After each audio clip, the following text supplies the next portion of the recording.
NCF 2005। तो NCF 2005 ये NCERT पाठ्यक्रम में सुधार हेतु अपनाया गया कदम है। भारत सरकार की MHRD ministry of human research development की पहल पर प्रोफेसर यशपाल की अध्यक्षता में NCF 2005 की स्थापना की गई थी, आया था। NCF 2005 का प्रमुख सूत्र है लर्निंग ऑफ विदाउट बर्डन, बिना बोझ की शिक्षा। NCF 2005 का आरंभ रविंद्रनाथ टैगोर के निबंध सभ्यता और प्रगति के उदाहरण से हुआ और सृजनात्मकता और उदार आनंद बचपन की कुंजी है। ये रविंद्रनाथ टैगोर का ये सृजनात्मकता और उदार आनंद बचपन की कुंजी है। अब NCF 2005 के प्रमुख सिद्धांत 5 है। सबसे पहला है ज्ञान को विद्यालय के बाहरी जीवन से जोड़ना। दूसरा, रटन प्रणाली से मुक्ति देना। तीसरा है बालक का चहुमुखी विकास होना चाहिए। चौथा है परीक्षा लचीली होनी चाहिए। पांचवा है अंतरराष्ट्रीय सोच का विकास होना चाहिए। 5 मुख्य सिद्धांतों के अलावा 3 सिद्धांत और हैं।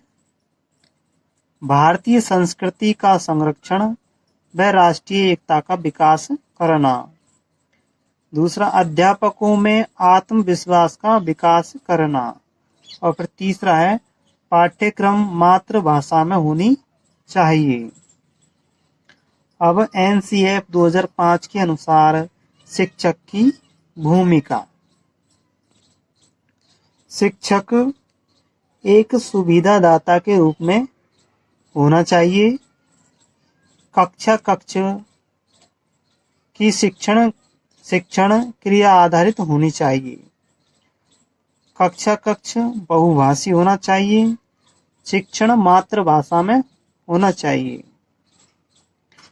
प्राथमिक स्तर पर हिंदी के साथ मातृभाषा होनी चाहिए और उच्च स्तर पर हिंदी के साथ में विदेशी भाषा भी होनी चाहिए। और बच्चों को प्रति सप्ताह 1 घंटे पुस्तकालय देना चाहिए। और मिड डे मील व स्वास्थ्य पाठ्यचर्या का भाग होना चाहिए। मिड डे मील और स्वास्थ्य पाठ्यचर्या का भाग होना चाहिए। बच्चे फेल नहीं होते, केवल स्कूल की असफलता बताते हैं। विकलांगता समाज द्वारा निर्मित है, इसे समाप्त करना चाहिए। फिर आगे कुछ महत्वपूर्ण बिंदु हैं कि विद्यालय का शिक्षण दिवस सत्र 200 दिन का होता है। स्कूल का समय 6 घंटे होना चाहिए। पूर्व प्राथमिक कक्षाएं या पूर्व प्राथमिक शिक्षण का समय 3 घंटे होना चाहिए। और कक्षा 2 तक कोई होमवर्क नहीं होना चाहिए। और कक्षा 3 से 5 भी तक 2 घंटे प्रति सप्ताह होमवर्क देना चाहिए।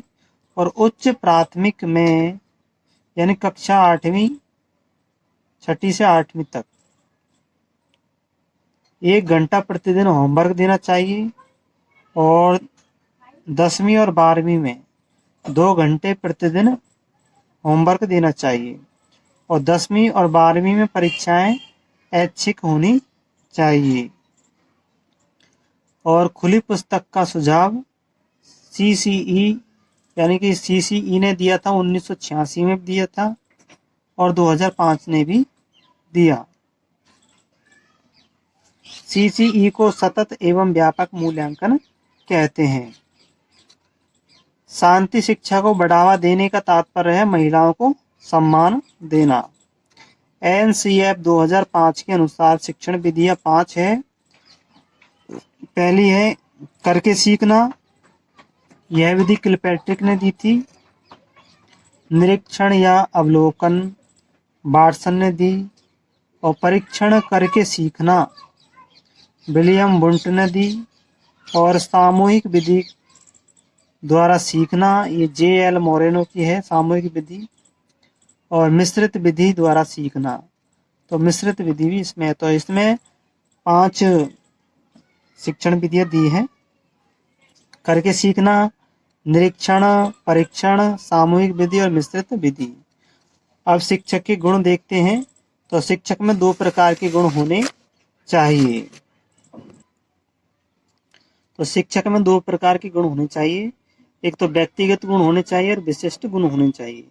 व्यक्तिगत गुणों को सामान्य गुण कहते हैं, जैसे अध्यापक सहनशील होना चाहिए, शिष्टाचारी होना चाहिए, आत्मविश्वासी होना चाहिए, अनुशासन प्रिय, स्पष्टतावादी हो, नेतृत्व करने की उसमें भावनाएं होनी चाहिए, और विनोद प्रिय हो यानी खुश मिजाज हो, प्रभावशाली व्यक्तित्व वाला होना चाहिए और निष्ठावान होना चाहिए। अब शिक्षक के विशिष्ट गुण देखते हैं। विशिष्ट गुण का तात्पर्य है पाठ्य वस्तु या विषय वस्तु से संबंधित गुण, यानी विषय का ज्ञाता हो, मनोवैज्ञानिक विचारों वाला हो, सामाजिक जागरूक हो और शिक्षण की उचित जानकारी होनी चाहिए। अब शिक्षक की भूमिका, तो शिक्षक की भूमिका एक कक्षा नेता के रूप में होती है, मनोवैज्ञानिक के रूप में होती है और अनुदेशन तकनीक के रूप में होनी चाहिए। जैसे अध्यापक का नेतृत्व होगा, कक्षा का व्यवहार भी उसी प्रकार का हो जाता है। और अनुदेशन तकनीक का तात्पर्य है पाठ्यक्रम आधारित होना चाहिए उनका अनुदेशन तकनीक। तो साथियों, ये हमारा NCF 2005 पूरा हुआ। वीडियो को लाइक करना और चैनल को सब्सक्राइब करना।